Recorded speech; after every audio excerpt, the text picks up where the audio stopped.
Comienza la entrevista en Derecho a Fondo. Continuamos en Derecho a Fondo. Vamos a presentar al invitado del día de hoy. Contamos con la presencia de Walter Krieger. Él es abogado por la UBA, es docente en distintas universidades y es especialista en Derecho del Consumidor y Contratos. Te saludamos formalmente, Walter. ¿Cómo estás? Bien, todo bien. Buenas tardes y muchas gracias por la invitación. Bienvenido. No, Gracias, Juli. Un gusto tenerte acá.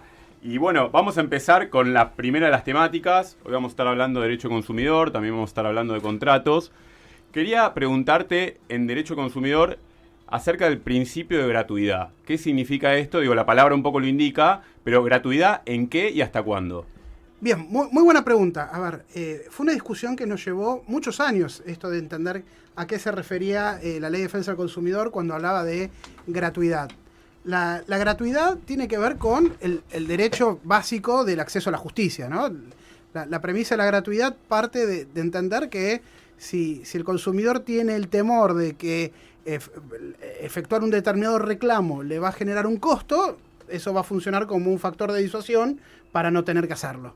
Entonces la idea de la gratuidad es facilitar el acceso a la justicia y garantizar al consumidor que no va a tener ningún costo por reclamar, ya sea en sede administrativa como en sede judicial. Esta discusión no está saldada, ¿no? En la Ciudad de Buenos Aires, tanto en la Justicia Nacional como en la Justicia de la Ciudad de Consumo, sí estamos más o menos de acuerdo que la idea de la gratuidad es un concepto amplio y que abarca todo, las costas del proceso, la tasa de justicia y demás. En el país no estamos tan de acuerdo y en cada provincia se viven situaciones particulares. Claro, te iba a preguntar en ese sentido si había alguna diferencia con lo que es el beneficio de litigar sin gastos, que es, digamos, un incidente que se hace en los casos en los cuales uno justamente no puede pagar los gastos para iniciar el juicio. Y si con solo plantearlo, ¿no? el principio de gratuidad al ser consumidor es algo que te lo deberían otorgar o puede llegar a generar algún tipo de controversia. Bueno, la Corte dijo que sí, que es lo mismo, ¿no? Después de muchos años de discutir, la idea de la gratuidad vino en el 2008 y con la 26361 y recién hace 2-3 años la Corte empezó a hablar de la gratuidad como parecido al beneficio de litigar sin gastos, pero en el medio corrió mucha agua bajo del puente y no había acuerdo sobre el alcance de la gratuidad. Y hasta tenemos casos, por ejemplo, en la provincia de Córdoba, que sigue en algunos casos afirmando que la gratuidad no era competencia de la legislación federal y que se metieron en una cuestión procesal y no reconocen ningún tipo de gratuidad en algunos casos. Claro, pero igual, bueno, desde mi punto de vista está bien reconocida porque si no, ya tenemos, por ejemplo, un derecho vulnerado al consumidor. Y el consumidor es el que inicia algún tipo de proceso, ¿sí? Con la ley 24240 y plantea por algún hecho que le haya ocurrido y solicita este beneficio de gratuidad. Si no, lo estamos parando ya ante un daño que fue anterior, que fue por el cual reclama, y además ya está abonando un costo al iniciar, o sea, de entrada, superior encima ya por el daño causado. O sea, tenemos como un doble daño de cierta forma. Exacto. Igual hay tres cuestiones ahí para atender. Primero, me parece que hay un defecto grande en cuanto que no hemos podido diseñar sistemas de solución de conflictos de los consumidores eficaces por afuera de tribunales, ¿no? Terminamos litigando una heladera que no funciona y eso es antieconómico para todos, para el consumidor, para el proveedor, para el Estado. Ahí hay una falencia grande. Y por el otro lado, la Corte puso algún límite a este beneficio de gratuidad. Primero dijo que, bueno, que si se demuestra que no existe relación de consumo, no aplica beneficio de gratuidad y por lo tanto quien inició la acción debe pagar las costas. Y siempre, y como lineamiento general del límite a todos los derechos, está el abuso del derecho. Yo tengo beneficio de gratuidad para reclamar lo razonable en función del monto del reclamo. Ahora, si me quiero amparar en el beneficio de gratuidad para reclamar porque no me cubrieron me cobraron de más 3 cuotas del gimnasio, 200 millones de pesos en daño punitivo, hay una suerte de ejercicio abusivo al derecho que ahí hay que repensar si el beneficio de gratuidad no tiene ese límite, ¿no? Sí, claro, me parece central esto que decís, el beneficio de gratuidad para el acceso de todos a la justicia. En ese sentido te quería preguntar, ¿dónde estamos parados en materia de juzgados del consumidor, ¿no? Digamos, si hoy sabemos que cerró el COPREC, ahora seguramente hablemos de eso, para iniciar un reclamo en la justicia, ¿dónde debería iniciarse desde una óptica consumeril? Bueno, eso es un tema bastante complejo en la Ciudad de Buenos Aires. Primero, porque el consumidor hoy puede elegir entre ir a la justicia de la Ciudad de Buenos Aires, que tiene una justicia de relaciones de consumo específica en la materia, con 3 juzgados específicos y 3 salas que intervienen en la materia. Y por el otro lado tiene la Justicia Nacional, amén de todo el lío que ha causado Levinas, ¿no? Y toda esta discusión que sé que han tenido por acá ya de otros días. El tema es que en la Justicia Nacional tenemos 2 problemas. Primero, que no tenemos estadísticas. Cuando uno inicia una demanda no tenemos como código de objeto demanda de defensa al consumidor. Por lo tanto, hoy no podemos saber cuántos juicios de defensa del consumidor existen. De manera tal de que saber cuántos juzgados necesitamos para atender la demanda es imposible sin estadísticas. Y por el otro lado, la competencia está repartida en 5 fueros, incluyendo el de la ciudad, ¿no? Algunas cuestiones pueden caer en el foro civil, otras en el comercial, otras en el civil y comercial federal. Las apelaciones de las multas que imponen las autoridades de aplicación van a ir a la justicia que corresponda, si es el Estado Nacional a la Contencioso Administrativo Federal, si es el órgano de la ciudad a la justicia de la ciudad. Entonces tenemos una dispersión de lugares a donde recurrir dependiendo de la materia, del lugar donde sucedieron los hechos, del tipo de reclamo que tenga que hacer. No es lo mismo una responsabilidad de daños extracontractual que un incumplimiento de oferta. Entonces, a dónde ir el consumidor está bastante poco claro en el sistema, y eso claramente atenta contra la seguridad jurídica. Por supuesto, y ocasiona también, o sea, termina siendo más engorroso también para el propio consumidor, el propio damnificado. Totalmente. Y podemos hablar un poquito del COPREC, de Sí, qué claro. era y bueno, del cierre, por supuesto, del mismo. El COPREC nació como un hermano primo del SECLO, ¿no? Este sistema de solución anticipada de controversias, donde había mediadores que eran parciales no neutrales. O sea, el conciliador tenía la obligación de asistir un poco al consumidor, y máxima atendiendo a que no era obligatorio para el consumidor tener representación letrada, ni tampoco para el proveedor, ¿no? Lo cual generaba algunos conflictos. Pero era un sistema de mediación previa, de conciliación previa, mejor dicho, y para hablar con propiedad, para tratar de que el consumidor y el proveedor pudieran llegar a un arreglo sin tener que avanzar a un estadio de contradicción y de litigio. El COPREC para mí estaba teniendo alguna falencia. Yo creo que debería haber tenido una vuelta de rosca. No sé si el cierre quizás era la solución más eficaz, pensando en que hay jurisdicciones donde el sistema de protección al consumidor funciona muy bien y jurisdicciones donde no. Y mismo en la provincia de Buenos Aires, donde la 13133 municipalizó el derecho del consumidor y la resolución de los conflictos la tienen los propios municipios, encontramos que hay municipios donde las OMIC funcionan muy bien y se llegan a conciliaciones y controlan y demás, y OMIC que directamente no existen. Y eso no es propiedad de un partido político o de otro. Tenemos de todos para todos lados. De un partido político que hay muy bien y muy mal, y de otro partido político que anda muy bien y muy mal. No es una cuestión de ideología política esto. Claro, y ahora a partir del cierre del COPREC, que antes uno podía acceder de forma gratuita, justamente lo que veníamos conversando, ¿dónde queda parado el consumidor? Bueno, la intención del cierre del COPREC, dicho por las propias autoridades en las normas y en la resolución de cierre, es derivar los conflictos a las justicias locales.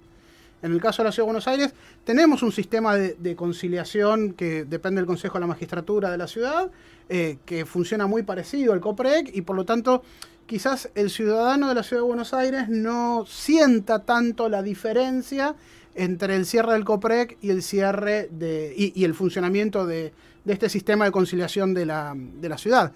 Quien más se va a ver afectado son los ciudadanos de lugares donde no tienen instancias eficaces de solución previa de conflictos, que ante la desaparición de esta instancia federal quedaron a la merced de autoridades locales que muchas veces no les interesa el derecho del consumidor en ningún aspecto. No solamente la conciliación previa. No, y además que va a depender, por supuesto, de un patrocinio también obligatorio, ya iniciar un juicio, o sea, ya caemos en una situación algo más extenso, que tal vez la idea era justamente del COPREC de poder resolverlo de una forma más rápida, más eficaz, tal vez eran por montos chicos, o sea, obviamente que hay que rescatar y hay que diferenciar un tipo de daño de consumidor que puede ir al COPREC y otro que decimos, bueno, no, lo iniciamos judicialmente, pero bueno, sacando esa instancia previa quedan bastante más desamparados.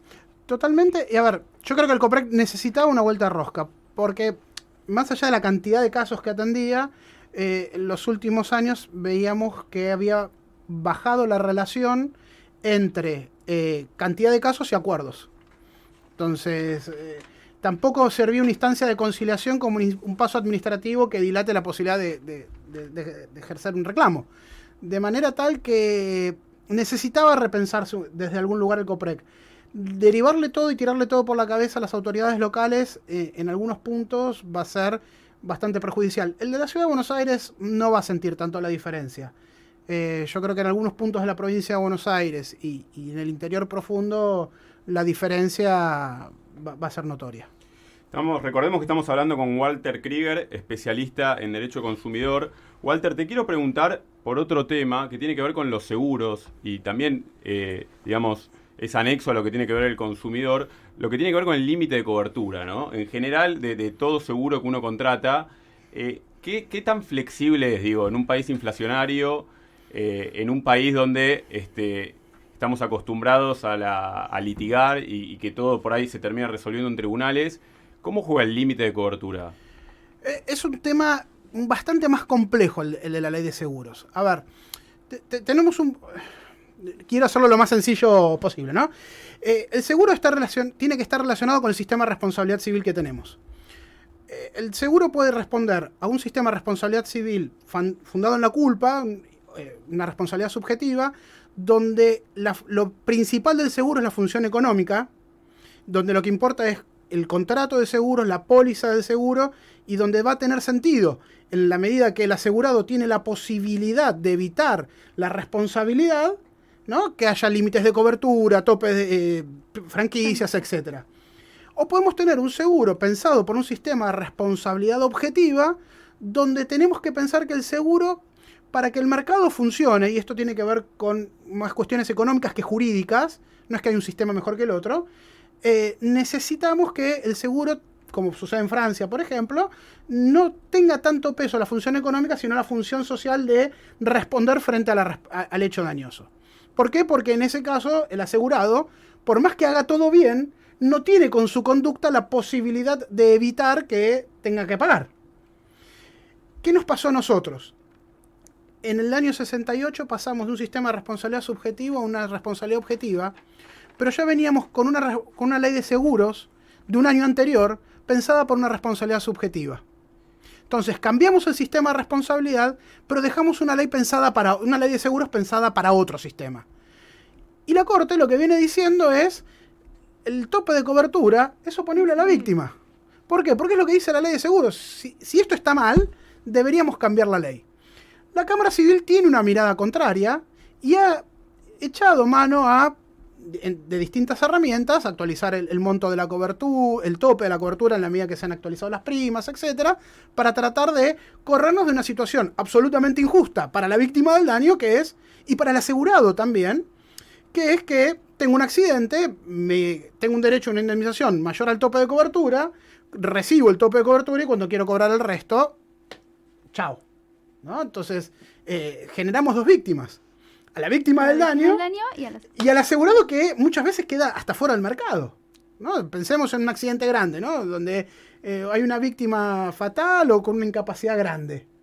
La diferencia entre el tope de cobertura y el monto de la sentencia la tiene que poner el asegurado, y muchas veces es gente que se cae del sistema. Claro, o sea, es esta cuestión entre la función social del seguro, digamos, de mantener a todos, garantizar ciertas prestaciones, versus, si se quiere, la rentabilidad y el funcionamiento del sistema. Exactamente, y es algo que hay que conciliar. La Corte, además de decir esto de que debe imponerse la función económica del contrato y que hay que atender a los términos del contrato, y lo he dicho varias veces en varios fallos, le agregó además que el cuestionamiento a el tope de cobertura solamente lo puede hacer el propio asegurado. La víctima del daño no tiene legitimación para ir a decirle al juez, mire, este tope de cobertura es abusivo, o acá hubo una situación de infraseguro, o lo que fuere. ¿Cuál es el problema con esto que dijo la Corte? Que la mayoría de las pólizas de seguros le imponen al asegurado ser defendidos por abogados de la propia compañía.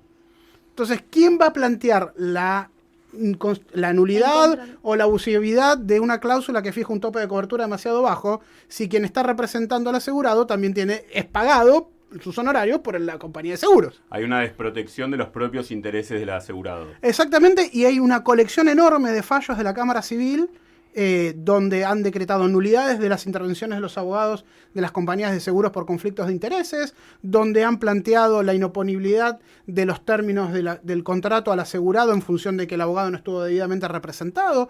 Ya la Cámara Civil está tomando cartas en el asunto y está abriendo los ojos frente a esta situación de manifiesto conflicto de intereses, donde los asegurados a veces recién se entera de que tienen que pagar un juicio cuando les cae la ejecución, porque hasta ese entonces fueron defendidos por su abogado, que era a la vez el abogado de la compañía, y nunca se enteraron de más nada, ¿no? Lo que suele suceder, y está bien que así suceda, es que el asegurado va a la compañía, le entrega la cédula con la demanda, mira, me hicieron juicio, va el escribano, le firma el poder, y chao, me olvidé del problema. Exacto. Y a los 3, 4 años me encuentro que tengo mi casa embargada, una cuenta o mi sueldo embargado, y la compañía de seguros me dice, mira, perdimos el juicio y la diferencia es tuya.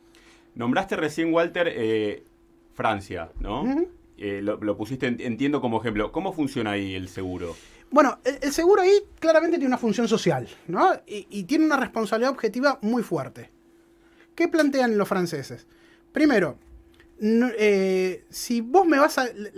las compañías de seguros están obligadas a hacer lo que se llama una oferta fundada. Yo tengo un accidente de tránsito, me chocan el auto y me tienen que ofrecer pagarme una suma razonable en función del hecho que tuve, ¿no? No el 50%, ¿no? Prácticas que vemos, digo, sí, normalmente. Que sucede acá en Argentina, digámoslo. Exactamente. Exacto. Me tenés que dar una oferta razonable. Si la oferta no es razonable o no me haces ninguna oferta y me obligás a litigar, si yo gano el juicio como asegurado o como víctima porque vos me obligaste a litigar, la condena a pagar los daños importa además una aplicación de una doble tasa de interés.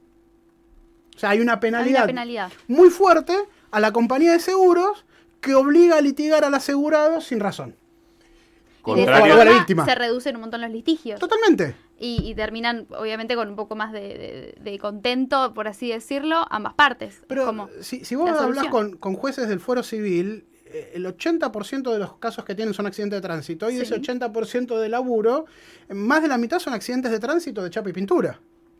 Sí. No es cierto que los grandes accidentes de tránsito con daños, con lesionados o con muertos es la regla. La regla es el chapa y pintura. Sí, o lesiones leves. O lesiones leves. Esas cosas, por una cuestión de economía, no deberían llegar a tribunales. Y hay muchos juzgados, de hecho muchos jueces, que toman cartas en el asunto en ese aspecto, y lo que deciden es hacer en la audiencia, realmente ponerse de acuerdo, hacer todo su esfuerzo realmente para que se pongan de acuerdo las partes de alguna forma, de alguna manera. Pero bueno... Sí, también es verdad, pero el tema es que a veces tienen que lidiar con políticas comerciales que... Es ajena, les excede, como la compañía de seguros. Y al mismo apoderado de la compañía de seguros también le excede. En la instrucción no ofrezcas nada y por más que el juez ponga toda su mejor voluntad del mundo, no puede hacer nada frente a eso. Exacto. Sí, que es contrario de lo que sucede acá en Argentina, ¿no? Que a veces utilizan los juicios como para prolongar y financiarse, ¿no? Lisa y llanamente. Bueno, estamos conversando con Walter Krieger. Quédense que enseguida regresamos. Acuerden de que nos pueden encontrar en las redes sociales, en Instagram, @derechoafondo_RUA. Quédense que enseguida regresamos con más Derecho a Fondo. Derecho a Fondo. Radio UBA 87.9. Continuamos en Derecho a Fondo. Estamos entrevistando a Walter Krieger, quien es especialista en consumo y también en contratos, así que vamos de lleno a ese tema. Los abogados, cuando transitamos la carrera de Derecho, pasamos la materia de contratos, un año, te meten contratos, de los cuales hay muchos que son muy comunes y el común de la gente tiene conocimiento. Hay un par de contratos que uno dice, ¿de qué se trata esto? ¿De qué se trata el fideicomiso? ¿De dónde nació eso? ¿Qué es el fideicomiso? Es un contrato que tiene mala fama, ¿no? Uno dice fideicomiso y enseguida piensa en algo turbio, en evasión impositiva, ¿no? Exacto, que andan algo raro. Y sin embargo, es un contrato viejísimo. El fideicomiso lo inventaron los romanos. El pater familia, el jefe de la familia de Roma, tenía la obligación de ir a la guerra, ¿no? Entonces, claro, como el único que tenía la posibilidad de contratar en Roma era el padre de familia y el señor se había ido a la guerra, alguien tenía que administrar los bienes por este señor. Entonces, cuando este señor se iba a la guerra, le daba a alguien su patrimonio para que lo administre hasta que pasen dos cosas. O vuelva de la guerra y le devuelva las cosas y el producido de la administración, o se lo entrega a sus herederos porque el señor volvía arriba del escudo muerto. El fideicomiso es básicamente eso, agarrar el patrimonio, dárselo a una sociedad o a una persona física para que me lo administre y me entregue los beneficios de esa administración, ya sea a mí o a un tercero. ¿Y qué beneficio tiene por sobre otras formas de contratar? Digo, uno podría pensar, no sé, bueno, ¿por qué no constituir una sociedad o por qué no hacer otro tipo de contrato? A ver, eso tiene que ver con una cuestión de costos y de conveniencia comercial. En algún punto el fideicomiso comparte con la sociedad esta idea de cuando yo integro el fideicomiso con los bienes que le quiera poner, lo mismo que pasa con la sociedad, cuando yo le aporto los bienes a la sociedad, esos bienes salen de mi patrimonio y entran a este patrimonio, ya sea el fideicomiso, ya sea la sociedad. De manera tal de que si yo le debo plata a alguien y me quiere cobrar sobre mis bienes, si mis bienes están en el fideicomiso no los puede atacar. Por eso la mala fama del fideicomiso, porque creo un fideicomiso, me saco los bienes y trato de esa manera de burlarme un poco de los acreedores. También se puede usar como para que sea otro quien le administre y maneje, por ejemplo, no sé, un fideicomiso inmobiliario, podría ser. Sí, totalmente. Y a ver, más allá de la mala fama, el fideicomiso tiene a veces fines bastante nobles. Personas que tienen descendientes con alguna discapacidad constituyen fideicomisos para que cuando estas personas no estén más en este mundo, alguien le administre los bienes a favor de este incapaz, por ejemplo. El fideicomiso lo puedo armar tanto como un contrato entre vivos como por una disposición testamentaria. Hago un testamento con los elementos del fideicomiso, quién va a administrar, cuáles son los bienes, y ese fideicomiso va a ser constituido en beneficio de estas personas, que pueden ser menores y va a durar hasta que adquieran la mayoría de edad, o si tengo de vuelta algún pariente con algún problema de salud mental, hasta que esa persona deje de existir. Este límite, digamos, del fideicomiso, que uno pone los bienes en cabeza del fideicomiso, ¿es absoluto o bajo qué circunstancias, digamos, uno podría quebrantar para evitar, digamos, la cuestión del fraude? No, bueno, la cuestión del fraude se plantea de igual que de la misma manera que el fraude de los actos jurídicos, ¿no? Entonces, si hubo una manifiesta intención de defraudar acreedores y el fideicomiso no puede decir yo soy tercer adquirente de buena fe de los bienes, podré plantear la simulación del contrato, la nulidad del contrato y que vuelvan los bienes en cabeza del fiduciante por esa circunstancia, ¿no? ¿Y tenemos fideicomiso revocable y irrevocable? ¿Qué sería? Sí.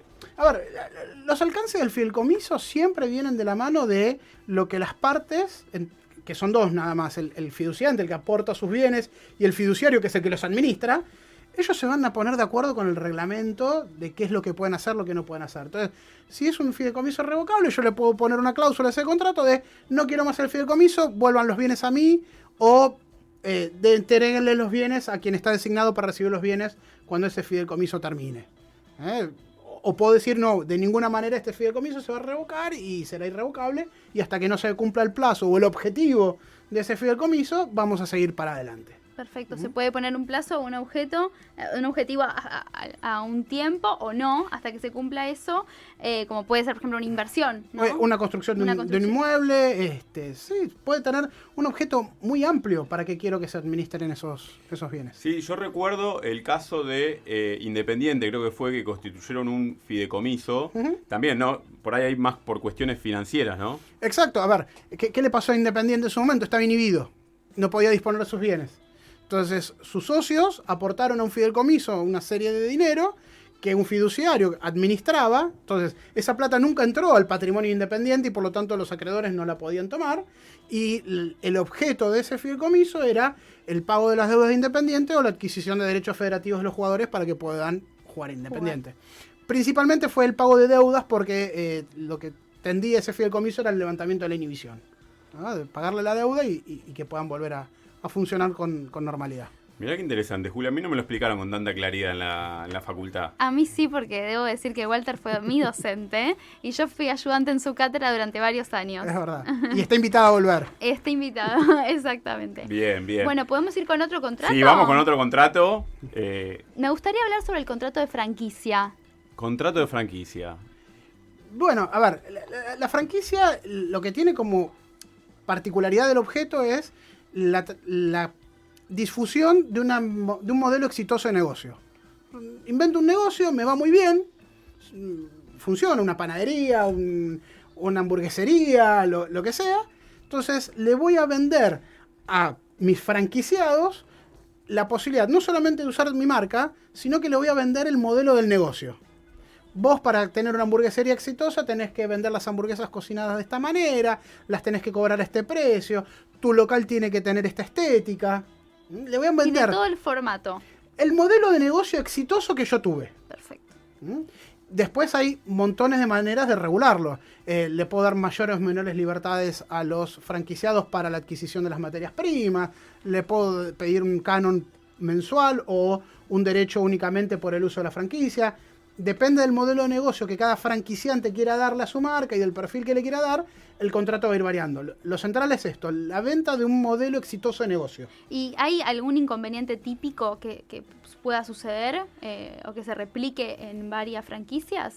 A ver, primero tenés los conflictos laborales, porque el trabajador que es empleado del franquiciado, nunca del franquiciante, siempre va a tratar de que la responsabilidad sea de ambos. De extender la responsabilidad. Exactamente, y lo mismo en materia de daños. Ya no tanto en materia de consumidor, porque en materia de consumidor es más claro. Como son parte de la cadena de comercialización, si un producto del franquiciado causa un daño, van a responder los dos independientemente de las acciones de repetición que tengan entre ellos. Pero sí, el tema de el franquiciante tratando de desligar responsabilidad del franquiciado y los trabajadores o las víctimas de daños tratando de ir contra el franquiciante es un tema... Sí, hay también una cuestión, ¿no? Para los que nos gustan los lugares de barrio, que la franquicia es como que se expande por todos lados y a veces está esa fama que pierde un poco la calidad o la atención en el servicio, ¿no? Es que como la venta el objeto de la franquicia es la venta de una fórmula de un negocio exitoso, para que eso pueda funcionar necesito mecanizar y replicar ese negocio.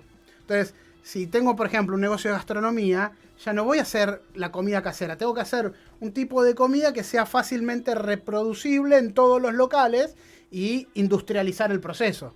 Te hago una pregunta, Walter. El tema del cobro, ¿no? Porque obviamente que quieren expandirse, pero hay un fin de lucro. Obvio. El cobro, me imagino que varía según el contrato de franquicia. Puede ser un monto fijo, puede ser un porcentaje de ventas. ¿Cómo funciona eso en general? Tal cual. A ver, normalmente hay un pago inicial por el acceso a la franquicia, que en algunos casos es solamente el derecho a usar la marca y el franquiciado se tendrá que hacer cargo aparte del costo de armar el local.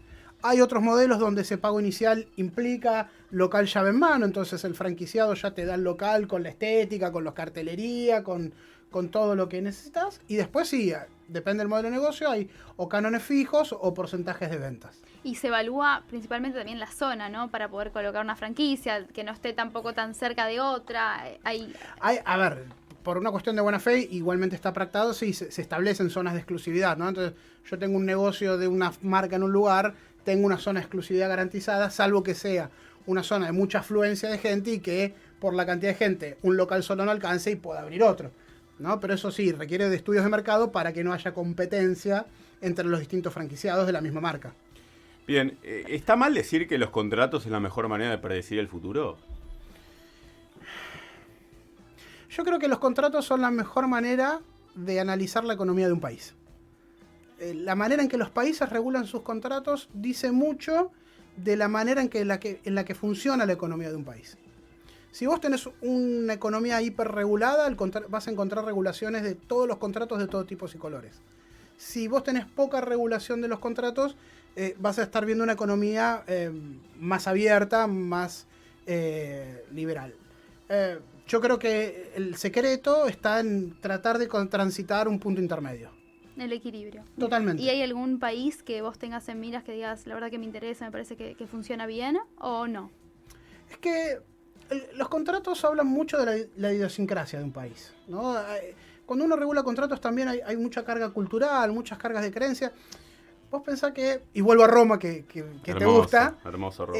En Roma, para celebrar un contrato, la idea de formalidad del contrato era ir al templo y repetir fórmulas sacramentales entre las partes contratantes, ¿no? Entonces, y esto hoy claramente sería imposible, ¿no? Nadie iría ni a un templo, ni a iglesia, ni a ningún lado a repetir fórmulas sacramentales, o se subiría al colectivo y se pondría a rezar con el colectivero para que nos deje pasar. ¿no? Sería imposible. Y bueno, y así Inviable. funcionaba, pero estaba bien que en Roma funcionara así, porque los romanos eran terriblemente religiosos. Antes del cristianismo, ¿no? Digo, era un pueblo muy religioso. Entonces, habla mucho de la idiosincrasia. Entonces, el país que mejor regula sus contratos es aquel que también tiene una regulación acorde a la idiosincrasia de ese país. Pues si no, las partes van para sus lados. Claro, en la facultad siempre nos enseñan este concepto de la autonomía de la voluntad, ¿no? Que está asociado a la libertad. Ujú. Y digo, un poco atando con lo que vos decías, está lo que se conoce como orden público, ¿no? Que vendría a ser el límite que se le pone a esa libertad de contratar. Ujú. ¿Cuál es el orden público en Argentina en términos de contratos? Uno quiere contratar algo que no existe, no está regulado el contrato, es un contrato innominado.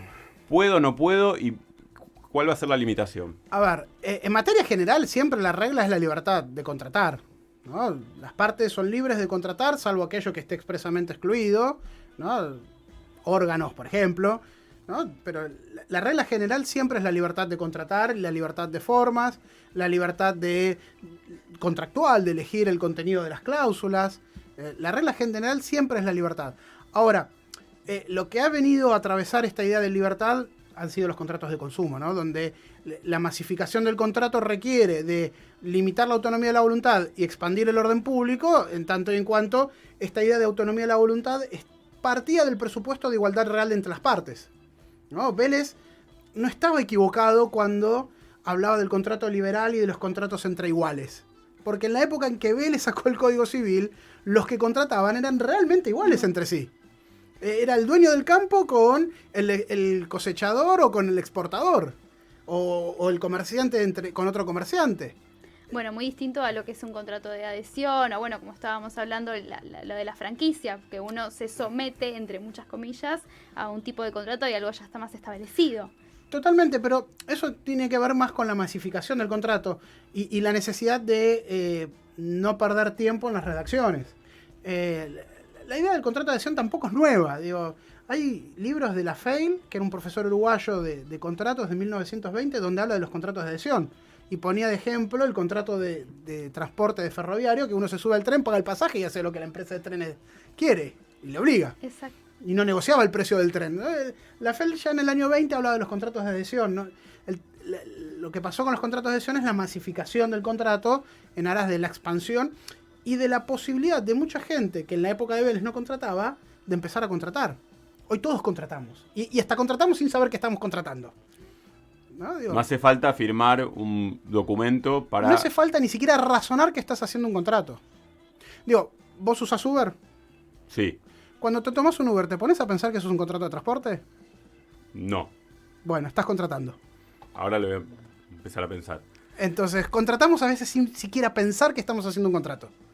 Claro. Sí, Y no como sé. todo contrato, después de ahí se genera una serie de derechos y obligaciones, ¿no? Exacto, que hasta que no nace un conflicto no nos damos cuenta. Sí, sí, claro.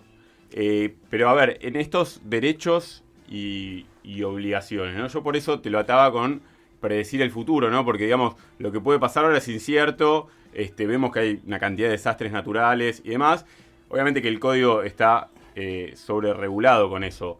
Pero por eso te lo ataba un poco la manera de predecir el futuro y uno por lo menos sabe que si no se cumple lo que se acordó, bueno, se va a cumplir esto otro, ¿no? Que puede ser una multa, puede ser, digamos, distintas disposiciones que las partes acuerdan. A ver, yo creo que el código ha sido muy sabio en no regular un montón de cosas.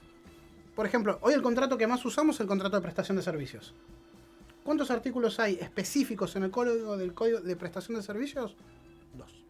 Y uno es una norma de reenvío. Vuelve a las obligaciones de hacer. Claro. Y está muy bien que así sea, porque el legislador del 2015 nunca podría predecir en qué servicios va a devenir y no puede regular específicamente desde un contrato de prestación de un servicio profesional, médicos, abogados, hasta un contrato de transporte, ¿no? Digo, tiene que dejar sentados principios generales que permitan que después sean aplicados por el juez a los casos particulares. Súper claro, a mí me ha quedado súper claro. Teníamos un montón de contratos que queríamos hablar, queríamos tocar contratos de alquiler, nos quedamos sin tiempo, nos quedamos ahí divagando en la Roma, la verdad que... Bueno, lo vamos a tener que volver a invitar. Una clase Cuando abierta, estuvimos conversando con Walter Krieger, especialista en Derecho del Consumidor, en Contratos. Walter, muchas gracias por venir. Gracias a ustedes por la invitación. Continuamos en Derecho a Fondo, llegamos a la parte final, a la parte del consultorio jurídico, Juli. Exacto. Lo extrañábamos, hace rato que no lo hacíamos. Nos mandaron un montón de preguntas por las redes, también llegaron preguntas al WhatsApp. Recuerden que siempre nos pueden mandar sus dudas al 11 37 61 14 73. Y vamos con la primera, si te parece. Laura de Belgrano nos pregunta: mi mamá falleció y dejó un testamento a favor de mi hermano, pero yo tengo uno anterior donde ella me nombra heredera. ¿Puedo impugnar el testamento nuevo? Bueno, primero, hola Laura. Mira, acá hay varios temas a tratar. Primero y principal de que el último testamento, nosotros acá en Argentina, rige este principio de que el último testamento es el válido, ¿sí? Por fecha. Pero obviamente que después vamos a tener un tema de ya una validez formal. Hay que ver si ese testamento cumplía con la validez formal. Supongamos que es un testamento hológrafo, si tenía debidamente la firma y la fecha de la causante. Hológrafo, recordemos, escrito a mano, ¿no? Escrito a mano, exacto, de puño y letra, o si no, un testamento por acto público podría ser que le falte, no sé, la presencia de los testigos, ¿sí? Que también es un requisito de validez, ¿sí? Bueno, eso de base. Después lo puedes impugnar, sí, por ejemplo, en este caso, tu porción vos como hija, sí, como descendiente, vos y tu hermano, no sé si hay más hermanos o no, vendrían a ser parte de la porción legítima, sí, que son 2/3 del patrimonio de tu mamá, de la causante. Entonces, en este caso acá, si solamente le dejó todo a tu hermano, estaría violando esta porción legítima, entonces sí, vos también podrías tener una acción de reducción respecto. Claro, o sea, se puede disponer hasta 1/3. Exacto. Por fuera de eso ya es violatorio. Exacto. Bueno, obviamente que todo esto vas a tener que ir a un abogado para que te asesore y iniciar el trámite correspondiente. Sí, claro. Bueno, entonces, para resumir, el válido es el último testamento. A veces preguntan, ¿cómo sabemos si hay un testamento más, no? Porque a mí dejó y después por ahí la persona siguió viviendo un par de años más. Siempre se libran oficios. Cuando se inicia el proceso sucesorio, si en este caso ponerle que supongamos que la sucesión no tiene un testamento, ¿sí? Nosotros iniciamos el proceso sucesorio y ahí directamente en el primer prohibido el juez lo que hace es ordenar el libramiento de oficios al colegio de escribanos, colegio de abogados, a efectos de ¿qué? De que informen si efectivamente hay algún testamento labrado a favor de esta señora, ¿sí? Entonces en base a eso se evalúa, bueno, este es el último, este no. El tema es con el testamento hológrafo. ¿Sí? Exactamente. Cuando es hológrafo, aparte, interviene un perito calígrafo porque hay que confirmar que es la firma de... Efectivamente es la firma de tu madre o de la causante. Sí, de la persona que dejó el testamento.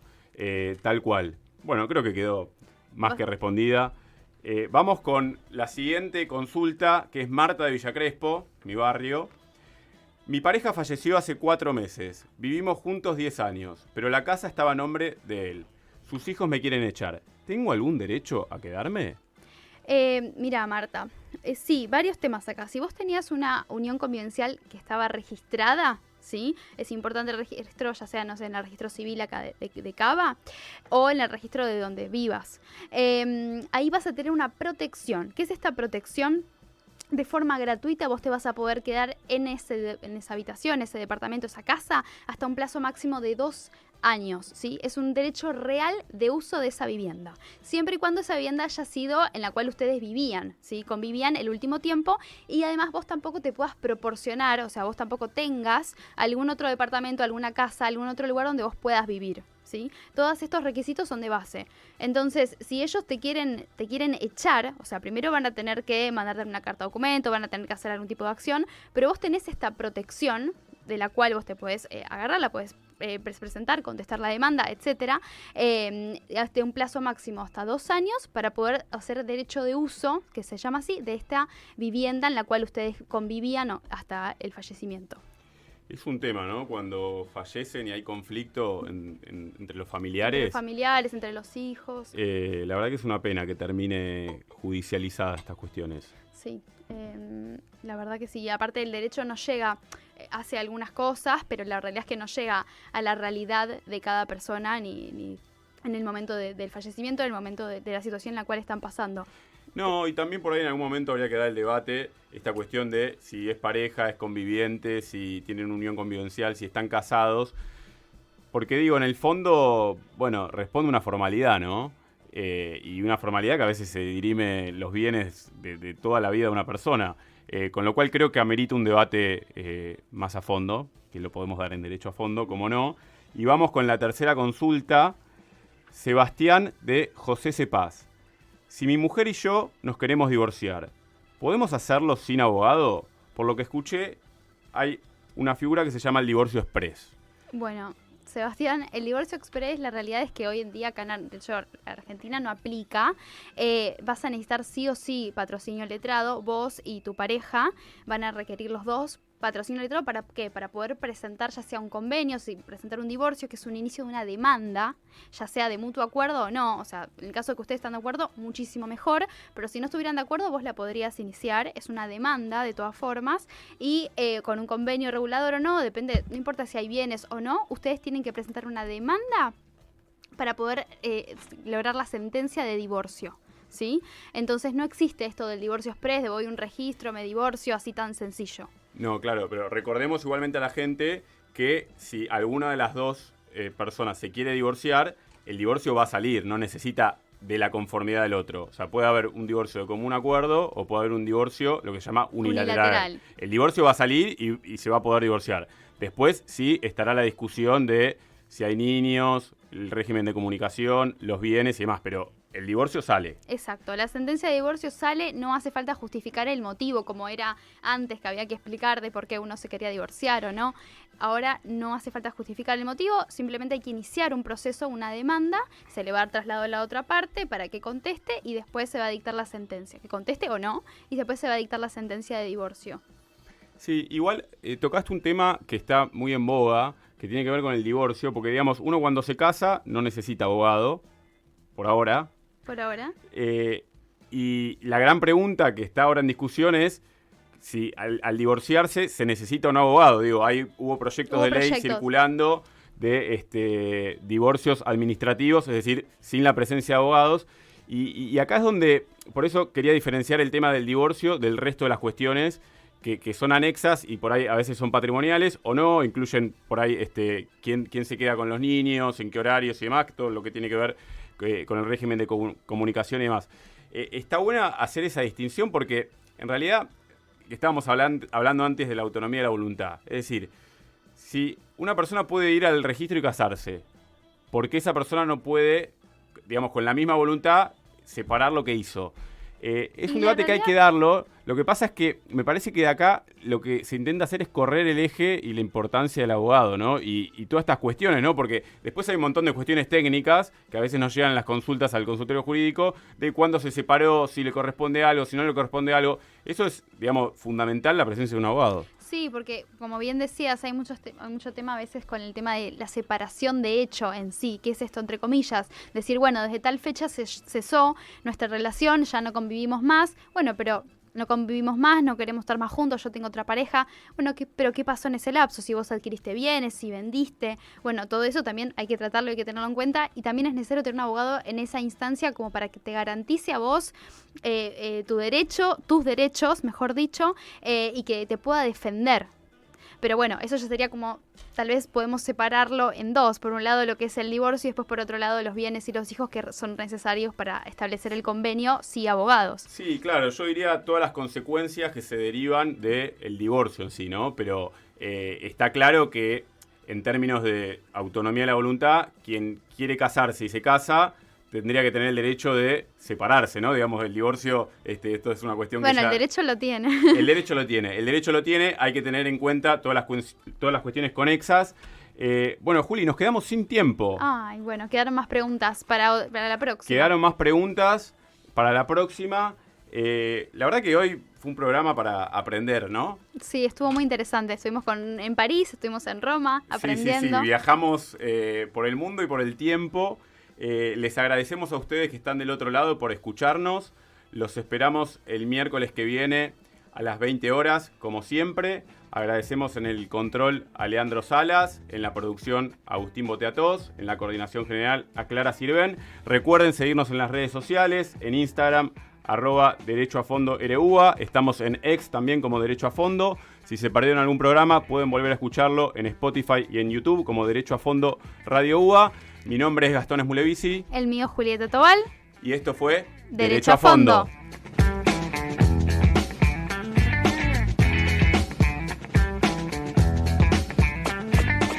Derecho a Fondo por Radio UBA.